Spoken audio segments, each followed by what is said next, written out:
नमस्कार, आप देख रहे हैं फाइनल पोस्ट। आज हम बात करने जा रहे हैं उत्तर प्रदेश के बारे में। उत्तर प्रदेश में भाजपा का जो घटता हुआ कद है, उसको लेकर के हम चर्चा करने जा रहे हैं अपने editor in chief Gyaneshwar Gautam ji के साथ, जो पटना के स्टूडियो से हमारे साथ जुड़ चुके हैं। स्वागत है सर आपका।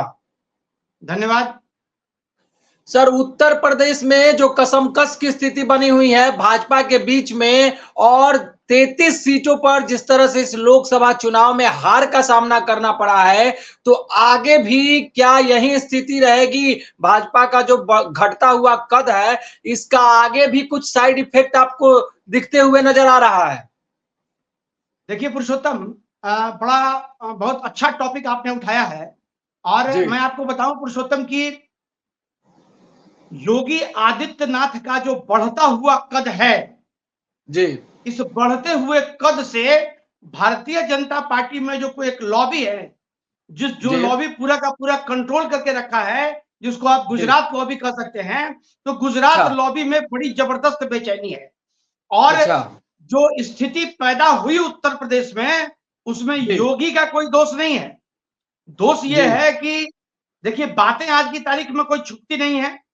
सरकार का जो एटीट्यूड था, उस एटीट्यूड से जो योगी के समर्थक लोग थे, उनके मन में यह विश्वास जग गया कि योगी आदित्यनाथ को साइड करने की तैयारी चल रही है। देखिए, इसका बहुत बड़ा कारण मैं आपको बताऊं पुरुषोत्तम कि टोटल 206 रैलियां नरेंद्र मोदी के द्वारा की गई थी और 204 रैलियां योगी आदित्यनाथ के द्वारा की गई। योगी आदित्यनाथ का जो कद है, वो कद एक बहुत ही मजबूत कद है, और अपने कद का जो लाभ उनको मिल रहा था, इसकी वजह से जो दूसरी एक मजबूत लॉबी है, उस लॉबी को थोड़ा नागवार गुजर रहा था। और यही वजह है कि उत्तर प्रदेश में स्थिति बीजेपी खराब हुई। और मैं आपको बताऊं, देखिए, ऐसे भी रामायण में कहा हुआ है ना कि घर का भेदी लंका ढाए। आप अभी देख लीजिए, दोनों दल, संजीव बलियान को देख लीजिए, ये सोम जो है उनको देख लीजिए, ये दोनों आपस में लड़ते रहते हैं। दूसरी लॉबी को जो नागवार गुजरी, दूसरी लॉबी का क्या मतलब है आपका? देखिए, दूसरी लॉबी क्या है ना, आप ये समझ सकते हैं कि एक लॉबी जो भारतीय जनता पार्टी में है, वो लॉबी है नरेंद्र मोदी, अमित शाह और जेपी नड्डा की। और आप ये समझिए कि जिस भारतीय जनता पार्टी का मूल आधार संघ है, और जेपी नड्डा का ये स्टेटमेंट कि अब हमको संघ की आवश्यकता नहीं है ना, तो इस तरह का जो स्टेटमेंट था, और योगी शुरू से संघ के साथ जुड़े रहे हैं, तो ये जो कंफ्यूजन की स्थिति पैदा हुई, इस कंफ्यूजन की वजह से भारतीय जनता पार्टी को बड़ा नुकसान हुआ। और देखिए, ये नुकसान ऐसा नहीं है कि आगामी जो विधानसभा का चुनाव होगा, उस विधानसभा के चुनाव में भी इनको समाजवादी पार्टी को या जो इंडिया गठबंधन के लोग हैं उनको ज्यादा लाभ हो जाएगा। लेकिन एक चीज तो जरूर है कि अभी की जो लोकसभा का जो चुनाव हुआ, उस चुनाव में भारतीय जनता पार्टी को इतना नुकसान हो गया कि वो अपने दम पर सरकार बनाने की स्थिति में नहीं रही। पुरुषोत्तम, आने वाले समय में जब विधानसभा का चुनाव होगा, उसमें किसका अहम रोल होगा? योगी का जो घटता, भाजपा के केंद्रीय नेतृत्व के लोग जो योगी के बढ़ते हुए कद से नाराज है, उसको किस तरह से कंट्रोल कर पाएंगे?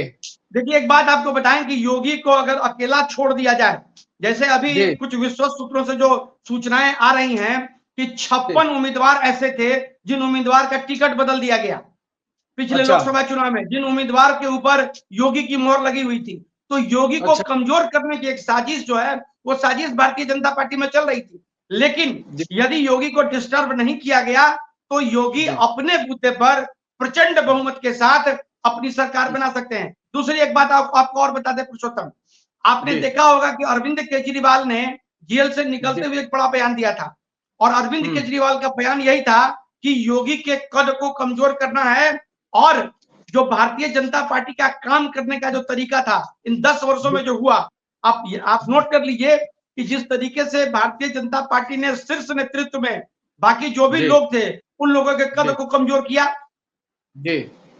ये तो देखने को स्पष्ट मिल रहा है कि उनके कद को कमजोर किया गया। और अब की बारी जो है वो योगी आदित्यनाथ की थी, और इस बात को लेके योगी आदित्यनाथ के जो समर्थक थे, उनके अंदर काफी गुस्सा था। मैं आपको बताऊं, अगर योगी आदित्यनाथ ने अपनी पूरी एड़ी चोटी एक नहीं लगाई होती तो नरेंद्र मोदी बनारस से चुनाव हार जाते, जो इनकी स्थिति थी। आप ये समझिए, देश के प्रधानमंत्री और बैलेट का जो इलेक्शन हुआ था, जो जो पहले गिनती होती है ना, उस बैलेट में मोदी चुनाव हार गए थे। तो ये तो बहुत दुर्भाग्य की स्थिति थी। और योगी आदित्यनाथ ने अगर अपनी पूरी एड़ी चोटी एक नहीं कर दी होती तो बनारस का रिजल्ट भी जो है वो रिजल्ट नुकसानदेह हो सकता था बीजेपी के लिए। सर, जिस दिन नए सांसदों को और जो भी एनडीए घटक दल के लोग थे उन सभी को नरेंद्र मोदी संबोधित कर रहे थे, तो उस समय योगी आदित्यनाथ का जो चेहरा आया था उस पे मायूसी झलक रही थी। आप तो ऐसे भी जो है साइकोलॉजी के प्रोफेसर हैं और फेस को पढ़ते हैं, उस चेहरे को आपने देखा होगा। देखिए, हमने उस चेहरे को देखा। होता यह है कि जब बैठक जब चल रही थी, ये चुनाव के बाद की घटना है, तो चुनाव में जो रिजल्ट अच्छा नहीं हुआ तो ये योगी के लिए बहुत अप्रत्याशित था। अच्छा। और जिस उत्तर प्रदेश को आप ये समझिए कि दिल्ली की सत्ता का रास्ता माना जाता है, कि दिल्ली की सत्ता पे काबिज वही होगा जो उत्तर प्रदेश को जीत के आएगा, तो वैसे स्थिति में थोड़ी नागवारी इनके ऊपर थी। इनको लग रहा था, एक अंदर में एक इन्फिनिटी कॉम्प्लेक्स भी होता है कि भाई हम जो चाहते थे वो हम नहीं कर पाए, परिस्थितियां जो भी हो। देखिए, लेकिन एक बात मैं आपको बताऊं पुरुषोत्तम, भारतीय जनता पार्टी का जो सेंट्रल लीडरशिप है, उस लीडरशिप को यह समझना होगा कि जो आप करते हैं, एक व्यक्ति के चेहरे पे चुनाव नहीं होता है।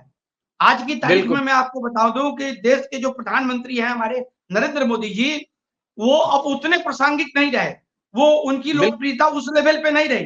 देखिए, संगठन जो होता है, संगठन में सबका कंट्रीब्यूशन होता है। और यहाँ पे क्या है कि आप मुखिया का चुनाव लड़े तो नरेंद्र मोदी, सरपंच का चुनाव लड़े तो नरेंद्र मोदी, विधानसभा का चुनाव लड़े तो नरेंद्र मोदी, देश के किसी कोने में चुनाव हो तो नरेंद्र मोदी।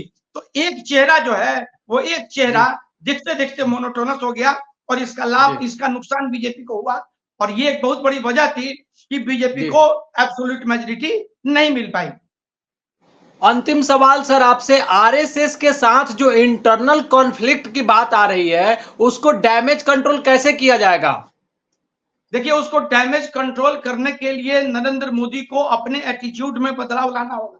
मैं नरेंद्र मोदी की ही बात नहीं करता हूं, आपको मैं बताऊं कि भारतीय जनता पार्टी का जो शीर्ष नेतृत्व है अभी वर्तमान में, उनको अपने काम करने के तौर तरीके में बदलाव लाना होगा। इसलिए कि आप ये मान लीजिए कि भारतीय जनता पार्टी का मूल आधार, या यूं मान लीजिए कि भारतीय जनता पार्टी अगर पुत्र है तो आरएसएस उनकी मां है, और मां के साथ अगर बगावत करेंगे तो इसका नुकसान उनको झेलना पड़ेगा। अभी स्थिति यह है कि अपना जो इनका अड़ियल रवैया है, उस रवैये को झुकाते हुए इनको संघ के साथ एक मजबूत रिश्ता फिर से डेवलप करने की जरूरत है, और अगर ये नहीं करेंगे तो इसका नुकसान इनको उठाना पड़ेगा। सर, ये बात आप मानते हैं कि संघ को इग्नोर करके भाजपा आने वाले समय में जो चाहेगी वो नहीं कर पाएगी? संघ को इग्नोर करने का मतलब है भारतीय जनता पार्टी की समाप्ति। एक लाइन में इसको समझ लीजिए कि संघ को इग्नोर करने का मतलब है भारतीय जनता पार्टी का स्वाहा हो जाना। और मुझे नहीं लगता है कि नरेंद्र मोदी भी, अब नरेंद्र मोदी को भी अब ये बात समझ में नहीं आ रही होगी। जी, चलिए, बहुत बहुत धन्यवाद सर आपका। आज हम लोग ने उत्तर प्रदेश के जो प्रारूप है उस पर चर्चा की, और भाजपा की जिस तरह से पुरुषोत्तम आपको बीच में रोकेंगे। आपको याद होगा कि हम लोगों ने इसके ऊपर पहले भी बहस की थी, और हम लोगों ने कहा था कि योगी आदित्यनाथ के कद को कम करना भारतीय जनता पार्टी के लिए नुकसानदेह हो सकता है। और ये बातें मुझे लगता है कि 3-4 चरण का चुनाव जब हो चुका था उसी समय हम लोगों ने इसकी घोषणा की थी, और वही रिजल्ट देखने को मिला।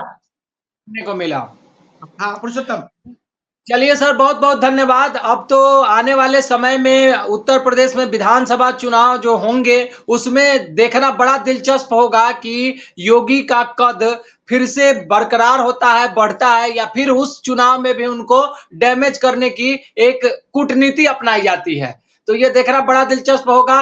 बाकी जो कुछ भी होगा हम दर्शकों को फिर से बताएंगे, समझाएंगे, और फिर नया कुछ कार्यक्रम लेकर के आएंगे। तो थैंक यू सर, बहुत बहुत धन्यवाद। तो आप देखते रहिए फाइनल पोस्ट, बने रहिए हमारे साथ। हमारा एपिसोड कैसा लगा लाइक कीजिए, सब्सक्राइब कीजिए, कमेंट कीजिए। बहुत बहुत धन्यवाद।